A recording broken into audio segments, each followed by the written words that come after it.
महर्षि रमण मैं कौन हूँ,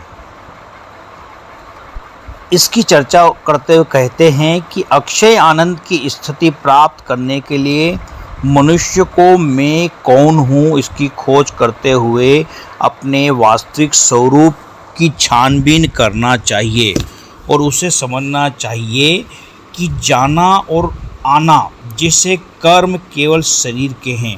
इसलिए जब कोई कहता है कि मैं गया मैं आया, तो इसका अर्थ यह कहना हुआ कि शरीर में है। पर क्या शरीर को मैं चेतना कहा जा सकता है? शरीर पैदा होने से पहले था ही नहीं, यह पंच तत्वों का बना हुआ है। गहरी निद्रा की स्थिति में भी यह अस्तित्वहीन हो जाता है और मर जाने पर यह लाश बन जाता है। क्या इस शरीर को जो लकड़ी के कुंदे की तरह जड़ है, मैं के रूप में दीप्त होने वाला कहा जा सकता है? लाश बनने वाले शरीर को लाश की तरह पड़ा रहने दो और चुपचाप मैं शब्द तक न बोलते हुए गहराई से छानबीन करो। अच्छा, तो यह मैं के रूप में उभरने वाली चीज़ क्या है? तब हृदय में से मैं के रूप में एक तरह का निशब्द आलोक चमकेगा, अर्थात सीमित और अनेक विचार लुप्त हो जाएंगे और शुद्ध चैतन्य जो असीम और एक है अपने आप चमकेगा। यदि मनुष्य उस अनुभूति को त्यागे नहीं और उसमें निश्चल रहे, तो मैं शरीर हूँ यह अहंभाव व्यक्तिक बोध पूर्णतः मिट जाएगा और अंत में मैं के रूप में अंतिम विचार भी कपूर के जलने वाले भाग की तरफ बुझ जाएगा। महर्षियों और धर्म ग्रंथों का कहना है कि केवल यही युक्ति है स्व को पाने की, सोहम के ध्यान की, जो मन को अंतर्मुख और हृदय में लीन करने का एक तरीका है। चर्चा करते हुए महर्षि रमण आगे समझाते हैं, जब मनुष्य मैं कौन हूँ यह खोज करता है और खोज की उस स्थिति में ही निश्चल रहता है, तो आत्म स्वरूप सूक्ष्म ढंग से मैं के रूप में प्रकट होता है। मतलब आत्मा मैं के रूप में प्रकट होना आरंभ हो जाती है। यह बात जोर देकर कही गई है कि ध्यान की चरम अवस्था यह रूप ले लेती है कि मैं केवल शुद्ध चेतना हूँ। आगे यह भी समझाया गया है कि जब मनुष्य शरीर को अलग कर देता है और मैं कौन हूँ की खोज करता है, तो वह आत्मा के रूप में दीप्त होने वाले मैं के रूप में टिकता है। योग जहाँ क्रुद्ध सांड के बल प्रयोग से काबू में लाने की कोशिश करता है, वहीं यह ज्ञान विचार उसे हरी घास से फुसलाकर काबू में लाता है। इसलिए मनीषी इसे सबसे छोटा और सर्वोत्तम मार्ग कहते हैं। एक और उत्साही साधक जिसने अपने प्रश्न को महर्षि द्वारा दिए गए उनके उत्तरों का लेखा जोखा रखा, वे कहते हैं कि हूँ एम आई शीर्षक से उन्होंने एक पुस्तक के रूप में इस लेखे जोखे को प्रकाशित किया है। उस पुस्तक में यह स्पष्ट रूप से समझाने की कोशिश की है कि शरीर, 5 ज्ञानेंद्रिया, 5 कर्मेंद्रिया, प्राण, मन और निद्रा की जड़ता को एक एक करके अस्वीकार करते हुए कि मैं यह नहीं हूँ, जो एकमात्र चेतन रह जाती है वह मैं हूँ और उसका स्वरूप है आनंद।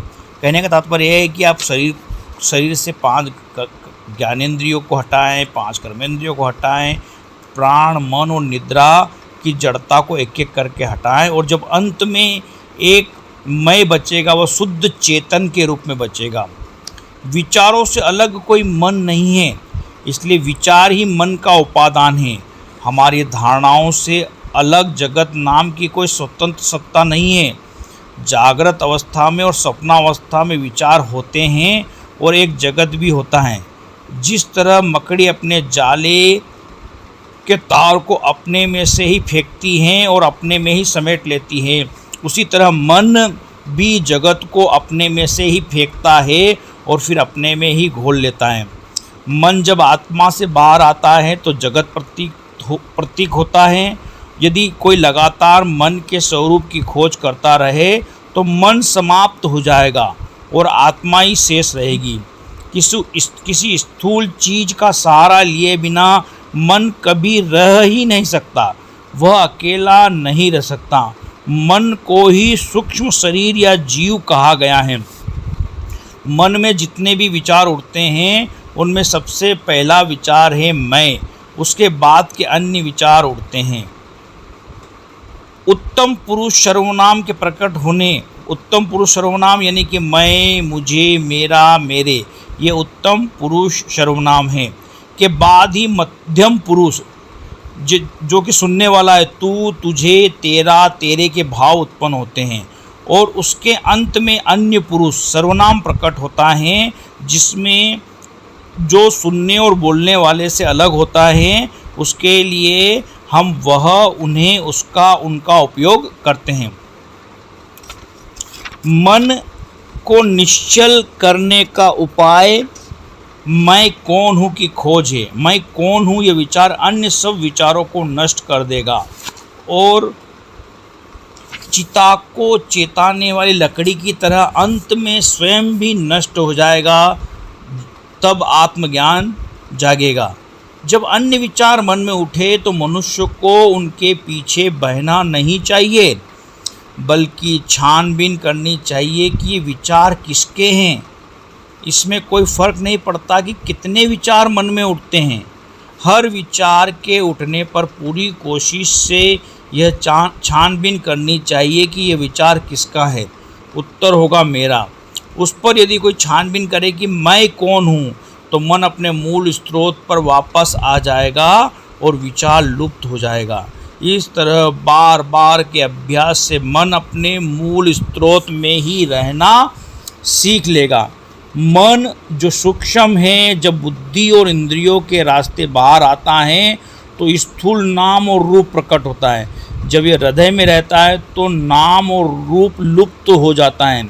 मन को बाहर न जाने देना अपितु हृदय में रखना ही अंतर्मुख होना कहलाता है। मन को हृदय से बाहर जाने देना बहिर्मुख होना कहलाता है।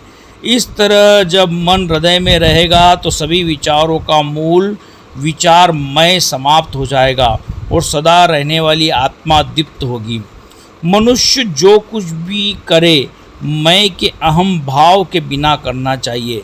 इस तरह करने से सब कुछ स्वीय स्वरूप प्रतीत होगा। इस छानबीन या विचार के अतिरिक्त मन को निश्चय करने का कोई और उपयुक्त उपाय नहीं है। प्राणायाम का अभ्यास, भगवान के रूपों का ध्यान, मंत्र जाप, व्रत आदि मात्र सहायक है। ध्यान और जप मन को एकाग्र करते हैं। नाम या रूप उसे व्यस्त और निश्चल रखते हैं। जैसे कि हाथी की सूंड से बंधी जंजीर उसे किसी और चीज़ को पकड़ने से रोकती है, इसी तरह के एकाग्र और दृढ़ मन के लिए आत्मविचार आसान हो जाता है। इसी प्रकार परिमित सात्विक आहार भी आत्मविचार के अभ्यास में सहायक होता है। दीर्घ काल से चली आ रही वासनाएं क्या मिट सकती हैं और क्या मनुष्य शुद्ध आत्मा के रूप में रह सकता है? इस प्रश्न का उत्तर देते हैं कि यह संभव है या नहीं। इस संशय में पड़े बिना साधक को आत्मा के ध्यान में बराबर लगे रहना चाहिए। कोई बड़ा पापी हो तो भी उसे चिंता नहीं करनी चाहिए और न यह सोच विचार होना चाहिए कि हाय मैं तो पापी हूँ, मेरा उद्धार कैसे होगा। आत्मा के ध्यान में अपने को बिल्कुल डुबो देना चाहिए, तब निश्चित ही सफलता मिलेगी। मन को अलौकिक पदार्थों में और ऐसी बातों में जिसका संबंध दूसरों से है भटकने नहीं देना चाहिए, क्योंकि मन दूसरी बातों में लगा रहना चाहता है। मनुष्य को दूसरों से, चाहे वे कितने भी बुरे क्यों न हों, घृणा नहीं करनी चाहिए। कामना और घृणा दोनों से बचना चाहिए। मनुष्य जो कुछ दूसरों को देता है वह सब अपने को ही देता है। यह सत्य यदि समझ में आ जाए तो क्या कोई औरों को कोई भी चीज़ देने से इनकार करेगा? हमारा व्यवहार जितना विनम्र होगा उतना ही अच्छा परिणाम निकलेगा। जब तक मन में वासनाएं हैं, मैं कौन हूँ ये छानबीन जरूरी है। विचार जैसे ही मन में उठे उन्हें इस छानबीन द्वारा तत्काल वहीं उनके मूल स्रोत पर नष्ट कर देना चाहिए। जब तक शत्रु किले के भीतर है वे आक्रमण करते ही रहेंगे। यदि उन्हें सिर उठाते ही नष्ट कर दिया जाए तो किला हमारे साथ आ जाएगा। विचारों को जैसे ही वे उठें उनके मूल स्रोत पर ही नष्ट कर देना अनासक्ति है। जिस प्रकार गोताखोर अपनी कमर में पत्थर बांधकर समुद्र की तह में उतरता है और वहां से मोती ले लेता है, उसी प्रकार हमें कड़ी अनासक्ति के साथ भीतर गोता लगाना चाहिए और आत्मा का मोती ले लेना चाहिए। मन को निश्चल करना है। यह बात यदि एक बार समझ में आ जाए तो फिर अनंत अध्ययन की कोई ज़रूरत नहीं रहती। आत्मा अपने भीतर है, पुस्तकों में नहीं। आत्म विचार के लिए खोज भीतर करनी है। आत्मा को अपने प्रज्ञा के नेत्र से जानना चाहिए। वस्तुतः एक समय ऐसा आएगा जब कुछ सीखा है वह सब भूलना होगा। आनंद आत्मा का स्वरूप ही है। आनंद और आत्मा एक दूसरे से भिन्न नहीं है। संसार के किसी भी पदार्थ में आनंद नहीं है। मन जब बाहर जाता है तो दुख अनुभव करता है। वस्तु जब उसकी इच्छाएं पूरी हो जाती है तो वह अपने स्थान पर वापस आ जाता है और आनंद का आत्मा का उपभोग करता है। इसी तरह निद्रा, समाधि और मूर्छा की स्थितियों में और जब वांछित वस्तु मिल जाती है या अप्रिय वस्तु दूर हो जाती है तब वह अंतर्मुख हो जाता है और शुद्ध आत्मानंद का उपयोग करता है। इस तरह मन बिना विश्राम लिए बराबर यही करता रहता है। वह आत्मा से बाहर जाता है और फिर उसमें लौट आता है। पेड़ के नीचे सुगध छाया है, खुले में झुलसाती गर्मी और धूप। मूर्ख आदमी छाया से धूप में और धूप से छाया में आता जाता रहता है। बुद्धिमान बराबर छाया में ही रहता है। सत्य को जो जानता है उसका मन ब्रह्म को छोड़ता नहीं। वास्तव में जो जगत कहलाता है वह केवल विचार है। जगत जब लुप्त हो जाता है अर्थात जब कोई विचार नहीं रहता है तो मन आनंद का अनुभव करता है और जब जगत प्रकट होता है तो वह दुख का अनुभव करता है।